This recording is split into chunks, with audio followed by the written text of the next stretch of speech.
السلام علیکم ورحمۃ اللہ وبرکاتہ۔ پیارے دوستو، میری آج کی ویڈیو بہت ہی حساس موضوع پر مبنی ہے اور ہو سکتا ہے کہ اس ویڈیو میں جو بیان کروں وہ آپ میں سے کچھ لوگوں کو معلوم نہ ہو، سو پلیز اس ویڈیو کو آخر تک لازمی دیکھیے گا۔ حجر اسود کو امت مسلمہ میں بہت اہم مقام حاصل ہے، لیکن کیا آپ جانتے ہیں کہ حجر اسود تقریباً 23 سال تک مکہ مکرمہ میں موجود نہیں تھا؟ اور کیا آپ جانتے ہیں حجر اسود کو چوری کر لیا گیا تھا؟ اس ویڈیو میں تفصیلاً بیان کروں گا کہ حجر اسود کو کس شخص نے چوری کیا تھا اور یہ 23 سال تک کس مقام پر موجود رہا۔ حجر اسود کے نام سے جانے جانے والا کالا پتھر جو کہ آسمان سے اتارا گیا تھا، یہ کوئی عام پتھر نہیں ہے۔ مسلمانوں سے اس کی وابستگی حضور پاک صلی اللہ علیہ وآلہ وسلم کی وجہ سے ہے، کیونکہ حضور پاک صلی اللہ علیہ وآلہ وسلم نے خود اس حجر اسود کو بوسہ دیا تھا۔ دنیا بھر کے مسلمان جب بھی حج یا عمرہ کے لیے مکہ مکرمہ جاتے ہیں تو ان کی کوشش ہوتی ہے کہ وہ حجر اسود کو بوسہ دے سکیں۔ مسلمانوں کے لیے یہ ایک بہت ہی مقدس پتھر ہے۔ رسول اللہ صلی اللہ علیہ وآلہ وسلم نے خود اپنی نگرانی میں حجر اسود کو بیت اللہ کی دیوار میں رکھوایا تھا۔ یہ تو تھی پیارے دوستو حجر اسود کے بارے میں کچھ تمہید۔ اب میں آتا ہوں اپنے اصل موضوع کی طرف۔ آپ میں سے بہت سے لوگ یہ نہیں جانتے ہوں گے کہ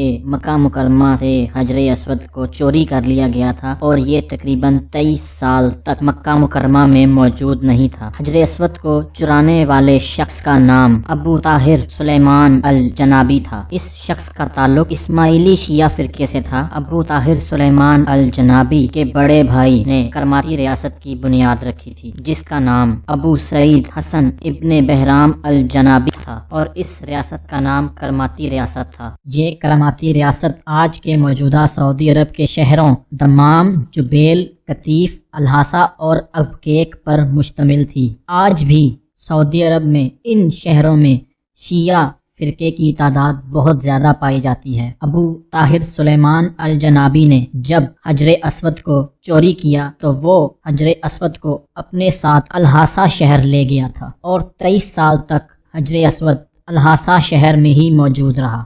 کرماتی عربوں میں ایک قبیلے کا نام ہے۔ ابو طاہر سلیمان الجنابی سن 923 عیسوی میں اپنے بڑے بھائی کی وفات کے بعد اس ریاست کا حکمران بنا، اور کرماتی ریاست کی بھاگ دوڑ سنبھالتے ہی اس شخص نے مسلمانوں کے خلاف زہر اگلنا شروع کر دیا۔ اس شخص نے 923 عیسوی میں بصرہ اور پھر 927 عیسوی میں کوفہ پر حملہ کیا۔ اس نے بغداد پر قبضہ کرنے کی کوشش بھی کی اور عراق کے بیشتر حصے میں اس نے خون اور لوٹ مار کی۔ اس وقت بنو عباس کی خلافت کا دور تھا۔ یہ شخص اپنی ریاست کو اور مزید بڑھانا چاہتا تھا، جس کی وجہ سے اس نے یہ سب لوٹ مار اور عراق پر قبضہ کرنے کی کوشش کی، جس میں یہ کسی حد تک کامیاب بھی ہوا۔ لیکن سن 930 عیسوی میں اس شخص نے ایک بہت ہی خوفناک چال چلی۔ یہ شخص اپنے کچھ ساتھیوں کے ہمراہ مکہ مکرمہ حج کی نیت سے پہنچا۔ اس کو مکہ مکرمہ میں داخل ہونے سے روک دیا گیا۔ ابو طاہر سلیمان الجنابی نے حلف لیا کہ میں مکہ میں کسی قسم کی شرپسندی نہیں کروں گا، جس کے بعد اس کو مکہ میں داخلے کی اجازت ملی۔ لیکن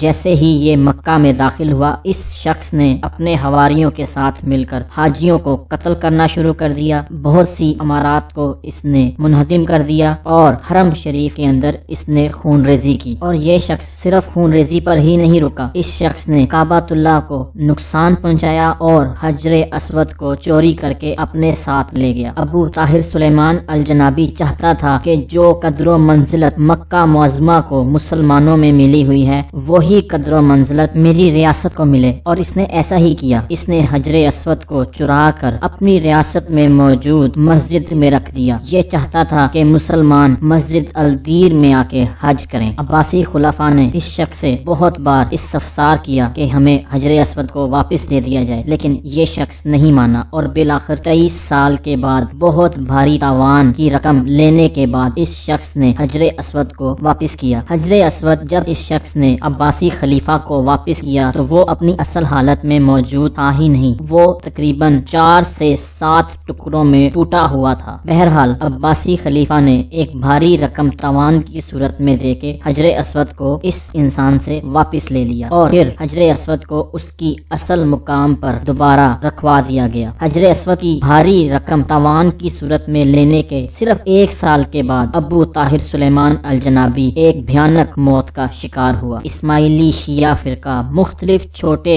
فرقوں میں بٹا ہوا ہے، جس میں داؤدی بوہرا فرقہ سب سے بڑا فرقہ ہے۔